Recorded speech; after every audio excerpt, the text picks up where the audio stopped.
questions. Hey, Coach. Obviously played both quarterbacks extensively. Kind of what was the mindset to playing going in? And just, I know it's tough without watching film, but just kind of your initial impressions of how they played. Yeah, that was the plan. You know, we met with the guys earlier in the week, told them we were going to play.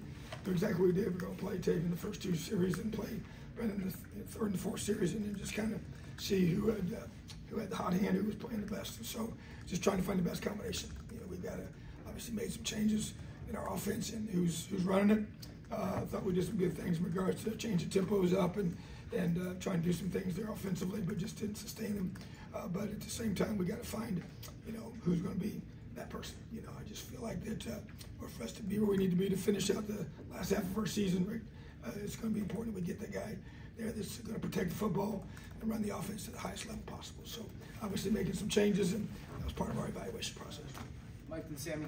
Yeah, Tom, I mean, you talked before the season about wanting to put Taven or whoever won the job in the best position possible. Do you think that rotation did that today? Because I mean, Taven came in cold, got hit right away, didn't seem to be in the flow of the game. You know, talked about rhythm. Do you think that the rotation kind of hurts them at times more than helps them to try to kind of get into that rhythm? Well, I think there's no question that I don't think today either one of them they protected the ball very well, and I think that there's no question that you'd like to see those sustained drives, you know, which would be important for sure. So I think there's no question we'll make a decision who we feel like needs to be the guy. You know, I was just trying to use this as an opportunity to see who would step up and take it. Hopefully one of them would have done that. And that was really the goal from today, was just to be able to feel good about who's going to take over at that spot if we gave both guys an opportunity, which we did. So didn't feel like the last couple of weeks that we played that we've been good enough. Obviously made change in who's in charge of the offense because of that, but also got to be able to play better at that position. So obviously we're going to make a decision. We will not continue to rotate guys in that manner moving forward, but at the same time, you know, I just wanted to see one of them step up, and I don't feel like that happened today. Sammy the Mason.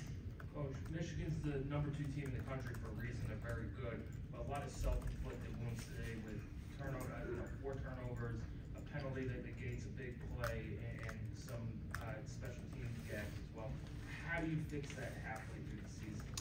Yeah, you know, the illegal hands in the face one you're referring to, I mean, I saw it on the replay, you know, I don't know how you call that, but they did. And so it was 14-7, critical point in the end of the second quarter. And I had a chance to get the ball across midfield with that catch. That was a tough turn of events and put us behind the change in a big way, and didn't recover from that. And then we gave up another touchdown, went down 21-7. So just unfortunate for that to be called there. Did think we had a couple of penalties that were really costly. The jumping off sides, you know, that happened on a key third down, and then just had a couple of the penalties that just weren't necessary. Got to continue to address those things. I think special teams wise, disappointed, a couple of chances to, you know, on the one long return. Just 2 guys right there, got to make play. Got to get the guy on the ground, and had a bad first punt. James responded from that one and punted the ball well the rest of the day. So just against a good team like this, you know, we had a window of time, got off to a really good start, but then in that second quarter window, let some things slip away, as we just mentioned. So you can't let a team like this have any, you know, mistakes. You turn the ball over 4 times, it's hard to beat a good team. It's hard to beat any team. Turn the ball over 4 times. We didn't get any takeaways ourselves. You know, so we had 4, you know, 3 sacks early, and we had 2 sacks I feel like we missed. You know, had the quarterback getting out of the pocket. It's really disappointing on some key third downs that didn't play good enough defense to be able to get off the field, even though we did some good things to get us in that situation. So just disappointing. You can't play a team like this of this caliber, you know, and has those kind of mistakes, especially you got to secure the football. Can't turn it over. Mason and Seth. Coach, you just mentioned it. You can't make mistakes against a team like Michigan. How do you prevent those mistakes from compounding the way they kind of did in that second quarter, specifically heading into halftime?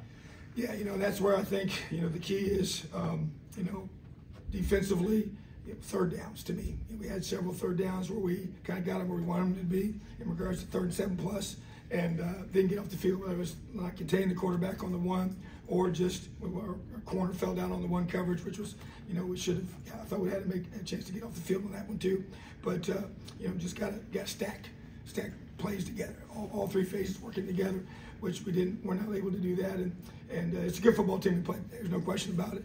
You know, been here many years and played these guys every year, and they're as good as they've been, and so really impressed with them as a football team. So a team like that, playing as well as they're playing right now, and you can't give them anything. And we obviously did in terms of turning the ball over, and to me, we just kind of put our guys in better position. I know the ball was, there was obviously rain, but they had to play in it too. So we got to protect a couple fumbles that we can't have, at the quarterback position, and then just throwing the football and making sure we do a good job of, protecting it. And that's part of the call at times, and sometimes it's being able to execute the calls and do a great job of catching the football and getting upfield. Seth and Daniel. It seemed like early in the game when you guys were up, 7-0 in the first quarter, it seemed like you guys were winning the battles in the trenches on kind of both sides. Obviously, you talked early in the week about how good Michigan is up front. So I guess what do you feel like kind of changed as the game went on there? Well, I just think you get situations as the game progresses, and if you notice, I felt like that they do wear you down, and I think that's one of their strengths as a team. And if you watch them play even this whole entire season, that's kind of what they do to people. And so that's why it was so critical that we did not get them a chance to pull away in that, at the end of that second quarter and into the third quarter. So, if we'd got some key stops there, it would have been huge. Had a bust there in the secondary to give them the fourth touchdown that they scored.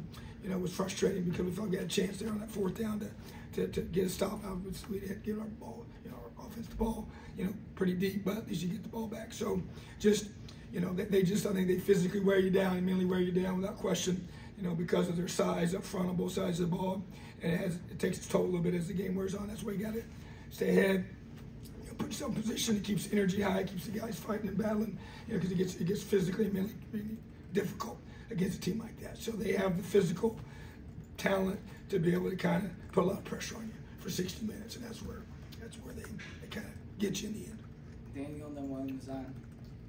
Coach, obviously you said plan to rotate between the two quarterbacks coming in this game, and kind of like that first game, have the second quarterback come on in the third drive. But when it gets to the second half, and go back and forth between Brendan and David, how do you make those decisions, like between who's going to the game? Is that your call? Is that Coach Carey's? Yeah, we talk it through, and so obviously we were going to even play Taven in the second half a little more, and he had a situation with his throwing hand, so it was a big reason why we didn't with that. But he should be fine with that. But at the same time, we just wanted to be able to find, the guy's going to be able to move us down the field, and I think the turnovers kind of, throwing those picks kind of caused us to reevaluate that a little bit as well. So, but obviously we got to, two young guys that got to figure this out. We got to help them be successful, and obviously a very, very tough defense to go against in a lot of ways. There's a reason why they've given up so few points this season, and they got a lot of talent at all three levels. So, very, very challenging group to be able to move the ball against. Zion, last one.